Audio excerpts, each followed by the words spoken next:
I think that medicine and the medicalization of society is becoming a major threat to humanity. Medicine is becoming like a public enemy of health at the moment. And we need to take sides. We need to take sides. Are we with medicine or are we with health?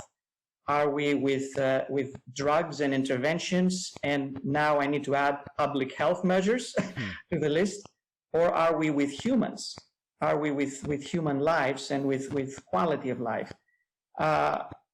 It's unfortunate that it's coming to this, but medicine is becoming an enemy of health. And that 50% tipping point, the inflection point that you mentioned, is probably not very far. If you think that, for example, we had a 33% drop in GDP in the US, you add the 20% of GDP that goes to medicine, here's your 50% right now in some sort of calculation. I don't think that we can sustain that. I think that we need to think of priorities. We need to think of what we are achieving with all these measures. We have lots of extremely effective medical interventions, and this is wonderful. Chapeau bas, medicine is saving lots of lives. We have lots of ineffective interventions. And when it comes to COVID-19 and the public health response, I am afraid that many of the ineffective interventions are not just applied to one patient at a time, which is still detrimental, but they're applied to the whole world at large. So we're not talking about a single patient being mismanaged. We're talking about 7.7 billion people being mismanaged and suffering. I'm really worried, and I don't know if we will be able to survive that crisis. I hope we do. I think that I trust in science. I trust in the ability to correct our errors. I hope I will correct my own errors as a start. But it is a major threat. It is clearly a major threat. So I guess some have said your views on COVID-19 are a departure from your prior body of work.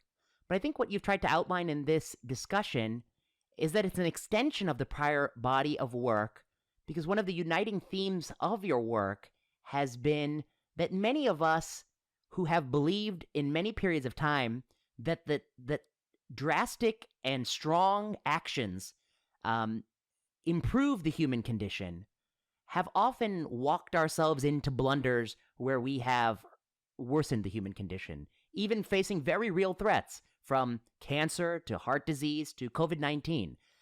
You can fool yourself into thinking you're benefiting people when you're hurting them. And I guess you very early on had an intuition, to some degree it was an intuition because the data was very nascent, that that's a risk we could run. It's an intuition that wasn't shared on social media websites, which have, I think to some degree that's been, that social media websites they've taken over the media narrative because the reporters are, Bari Weiss, who quit the New York Times, she said, the ultimate editor of the New York Times is Twitter. And to some degree, that's true because the reporters are following the social media dialogues. So you're disconnected from that. You had a very fundamentally different intuition about the aggregate risk benefits of this massive sort of calculation.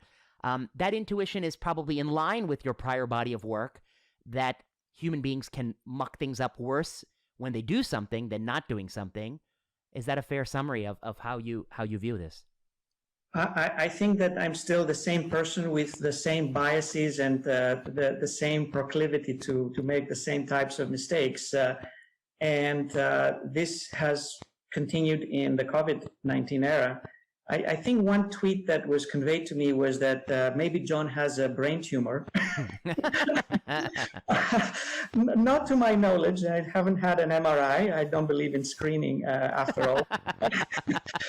But I think that basically what I try to do is not new. It goes back to the tradition of Hippocrates.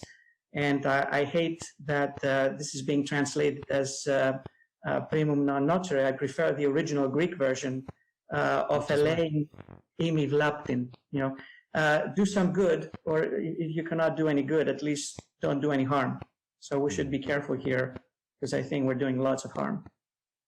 John Ioannidis, thank you for your time. It's a pleasure talking with you on this topic. Thank you, Vinay. Pleasure was all mine.